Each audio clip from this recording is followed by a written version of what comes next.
எல்லாருக்கும் வணக்கங்க. இந்த வீடியோவில் நம்ம பார்க்க போகிற டாபிக் என்ன அப்படின்னா, தசா புத்தி முறை சரியானதா அப்படிங்கிறது தான் இன்றைக்குரிய கொஸ்டின். நீங்கள் தசா புத்தி வச்சு பலன் சொல்கிறீங்க, அது கரெக்டா?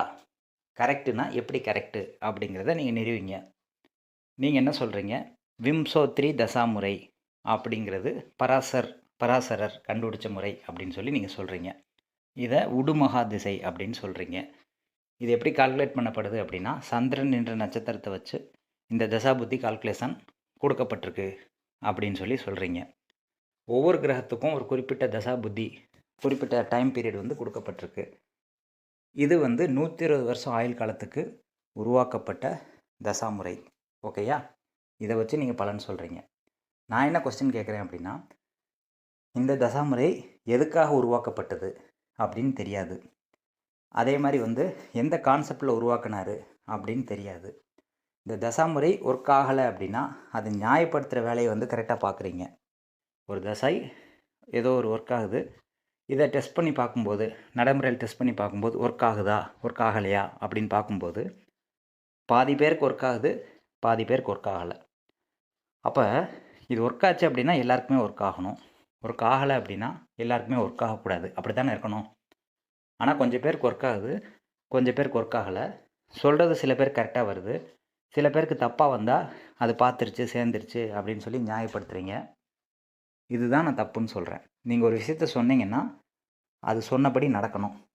தப்புன்னு சொன்னீங்கன்னா நடக்கக்கூடாது. அப்போ கன்ஃபார்மாக இதுதான் நடக்கும் அப்படின்னு சொல்லணும்ல. அது சொல்லாமல் நடக்கும், அதுக்கப்புறம் நடக்கலை அப்படின்னா அது ஒரு நியாயப்படுத்துறது, இந்த மாதிரி பண்ணுறது வந்து தப்பு அப்படிங்கிற மாதிரி எனக்கு தோணுச்சு. அதனால் நான் என்ன பண்ணேன் அப்படின்னா, இந்த தசாமுறையை வந்து ரிசர்ச் பண்ணும்போது எனக்கு என்ன புரிதல் இருக்கோ அதை நான் சொல்கிறேன். கரெக்டு தப்பு, நீங்கள் செய்கிறது கரெக்டாக தப்பான்னு நியாயப்படுத்த நான் விரும்பலை. என்னுடைய புரிதலை வந்து நான் தெரிவிக்க கடமைப்பட்டிருக்கேன். நீங்கள் எப்படினாலும் பலன் சொல்லுங்கள், உங்களுடைய விருப்பம் அது. அதை என்னால் குறை சொல்கிறதுக்கு நான் ஆள் கிடையாது. என்னுடைய புரிதல் நான் சொல்கிறதுக்கு வந்து கடமைப்பட்டிருக்கேன். இங்கே எல்லோரும் சொல்லக்கூடியது என்ன, சந்திரன் என்ற நட்சத்திரம் தான் நீங்கள் பிறந்த நட்சத்திரம் அப்படின்னு சொல்லப்படுது. அதுவே நான் தப்புன்னு சொல்கிறேன். குரு நின்ற நட்சத்திரம் தான் நீங்கள் பிறந்த நட்சத்திரமாக எடுத்துக்கணும் ஆண் ஜாதகத்துக்கு. சுக்கிரன் நின்ற நட்சத்திரம் தான் நீங்கள் பிறந்த நட்சத்திரமாக எடுத்துக்கணும் பெண் ஜாதகத்துக்கு. ஏன்னா நாடி ஜோதிட முறையில் குருவை ஆணாகவும் சுக்கிரனை பெண்ணாகவும் நம்ம எடுத்துக்கிறோம், ஜாதகராகவும் ஜாதகியாகவும் எடுத்துக்கிறோம். அப்போ குரு நின்ற நட்சத்திரம் தான் அந்த ஆணினுடைய கேரக்டர் சொல்லும், சுக்கிரன் நின்ற நட்சத்திரம் தான் அந்த பெண்ணினுடைய கேரக்டர் சொல்லும். சந்திரன் என்ற நட்சத்திரம் வந்து அவனுடைய அம்மாவனுடைய கேரக்டர் தான் அது சொல்லும். இது உங்களுக்கே தெரியும். சந்திரன் அப்படிங்கிறது தாய் தானே. தாயை குறிக்கக்கூடிய கிரகம் எப்படி உங்கள் கேரக்டர் சொல்லும் அப்படிங்கிறதே நீங்கள் வந்து புரிதல் இல்லை. இதை வச்சு தசாபுத்தி கால்குலேட் பண்ணி உங்கள் குணநலன்கள் இப்படி தான் இருக்கும் அப்படின்னு யாரோ ஒருத்தர் சொல்லப்பட்டதை அப்படியே பிளைண்டாக வந்து ஃபாலோ பண்ணுறது வந்து எனக்கு தப்பாக படுது. உங்களுக்கு கரெக்டாக இருக்கலாம், நீங்கள் பெரிய ஜோதிடராக இருக்கலாம். எனக்கு தப்புன்னு படுறதை நான் சொல்கிறேன், யாரையும் குறை சொல்லலை. என்னுடைய புரிதலை வந்து உங்களுக்கு சொல்கிறேன். புரிஞ்சால் நீங்கள் வந்து பதில் அளிக்கலாம். அடுத்து, இந்த தசாபுத்தி முறை வந்து இது கரெக்டு தானா, இந்த ஒரு தசா முறை தான் கரெக்டா அப்படின்னு பார்க்கும்போது, இந்த தசாமுறை உருவாக்கப்பட்டது வந்து 120 வருடம் ஆயுள் காலத்துக்காக உருவாக்கப்பட்ட தசாமுறை. இப்போ நடைமுறையில் எத்தனை பேர் 120 வருஷம் வாழ்கிறாங்க சொல்லுங்கள். 120 வருஷம் வாழ்கிறவங்க வந்து யாருமே இல்லை அப்படிங்கிறது எல்லாருக்குமே தெரியும். இங்கே ஆவரேஜ் ஆயுள் காலம் பார்த்திங்கன்னா 75லேருந்து 80 வயசு தான் பெரும்பாலான மக்கள் வந்து வாழ்கிறாங்க. அப்போ 80 வயசு வரைக்கும் வாழக்கூடிய தசாமுறை தானே நீங்கள் வந்து ஃபாலோ பண்ணணும். 120 வருஷம் சைக்கிளுக்கு உருவாக்கப்பட்ட தசாமுறை ஏன் ஃபாலோ பண்ணுறீங்க? இது ஃபஸ்ட் கொஸ்டின். சந்திரன் என்ற நட்சத்திரத்தை வச்சு தசாமுறை ஏன் கால்குலேட் பண்ணுறீங்க? இது செகண்ட் கொஸ்டின். புரியுதா? குரு என்ற நட்சத்திரத்தை வச்சு தான் ஒரு ஆணுக்கு வந்து தசாமுறையும், சுக்கிரன் என்ற நட்சத்திரத்தை வச்சு தான் ஒரு பெண்ணுக்கு தசாமுறையும் கால்குலேட் பண்ணணும். இங்கே சந்திரன் வச்சு கால்குலேட் பண்ணப்படுது, அதுவே தப்பாக இருக்குது. அடுத்து 120 வருஷம் ஆயுள் காலம் யாருக்குமே இல்லை, அதை கால்குலேட் பண்ணுறது ரெண்டாவது தப்பாக இருக்குது. சரி, நீ இவ்வளோ பேசுகிறல்ல, உனக்கு தெரியுமா அப்படின்னு கேட்குறீங்க. அப்படின்னா எனக்கு தெரியுதா தெரியலையாங்கிற ரெண்டாவது. இந்த பராசரரே 42 வகையான தசாமுறைகள் இருக்குது அப்படின்னு சொல்லி அவர் சொல்லியிருக்கார், நான் சொல்லலை. ஏன் 42 உருவாக்கணும்? ஒரே ஒரு தசாமுறை உருவாக்கியிருக்கலாம்ல. ஏன்னா இங்கே ஒரு மெத்தட் கிடையாது, பல மெத்தட் இருக்குது. காலதேச வர்த்தமானம் அப்படின்னு இருக்கு. ஒவ்வொரு இடத்துக்கும் அதுக்கு தகுந்த மாதிரி வந்து தசாமுறைகள் கால்குலேட் பண்ணுற முறை அப்படின்னு சொல்லி இருக்குது. அப்போ நடைமுறைக்கு சாத்தியப்படக்கூடியது தான் நம்ம கால்குலேட் பண்ணணும். சாத்தியமில்லாத ஒரு விஷயத்தை கால்குலேட் பண்ணிவிட்டு அதை நியாயப்படுத்துகிற வேலையை பார்க்கக்கூடாது. இதை தான் நான் சொல்ல வரேன். இப்போ 42 வகையான தசாமுறை என்னென்ன அப்படின்னு சொல்லி சொல்கிறேன், நோட் பண்ணிக்கோங்க. இந்த விம்சோத்ரி தசாமுறை அப்படிங்கிறது 120 வருஷம் ஆயுள் காலத்துக்காக உருவாக்கப்பட்ட தசாமுறை. ஓகேயா? அடுத்து அஷ்டோத்தரி தசாமுறை. இது வந்து 108 வயசு வரைக்கும் வாழக்கூடியவங்களுக்கு உருவாக்கப்பட்ட தசாமுறை. சோடா சோத்ரி தசாமுறை. இது வந்து 16 வருஷம் சைக்கிள் மாதிரி வரும். ஒரு தசை வந்து 16 வருஷம், இது அப்படியே ரிப்பீட் ஆகும்.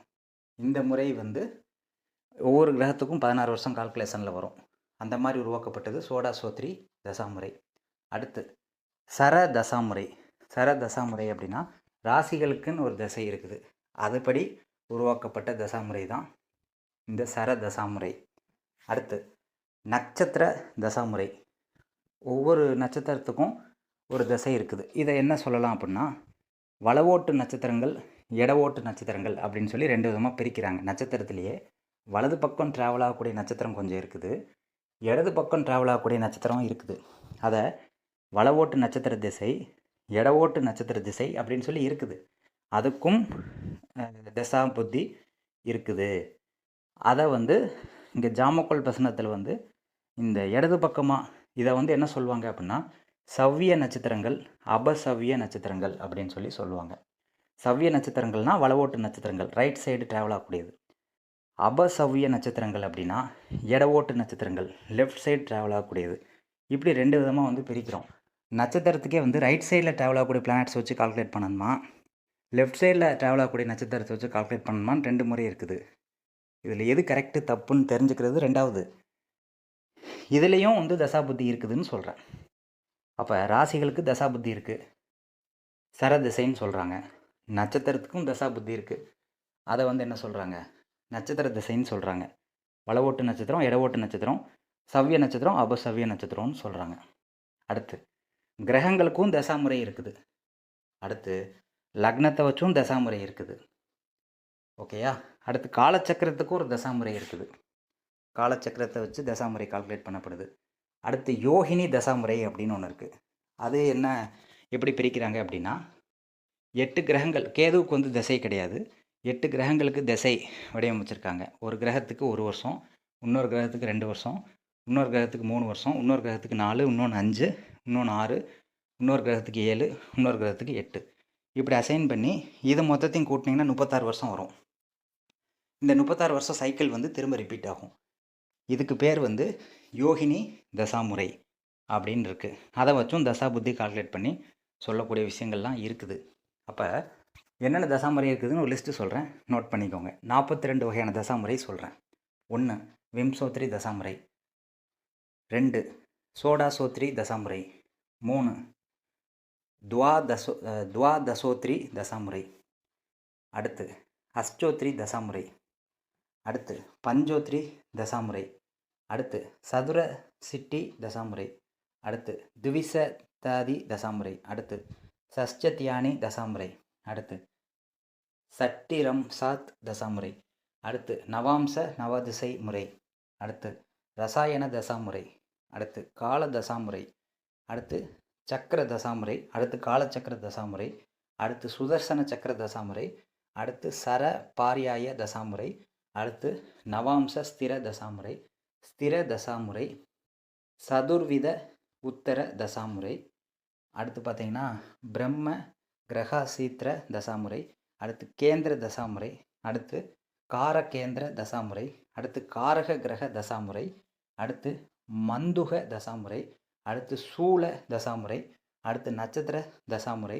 அடுத்து யோகார்த்த தசாமுறை, அடுத்து டிஆர்ஜி தசாமுறை, அடுத்து திரைகோண தசாமுறை, அடுத்து நக்ஷத்திர திரசி நக்ஷத்திர அத்ரசி தசாமுறை, அடுத்து தார தசாமுறை, அடுத்து வர்ணத தசாமுறை, அடுத்து பஞ்சஸ்வர தசாமுறை, அடுத்து யோகினி தசாமுறை, அடுத்து பிண்ட தசாமுறை, அடுத்து அம்ச தசாமுறை, அடுத்து ரேஷ்மி தசாமுறை, அடுத்து நிசர்க தசாமுறை, அடுத்து அஷ்டவர்க்க தசாமுறை, அடுத்து சந்திய தசாமுறை, அடுத்து பஞ்சக தசாமுறை.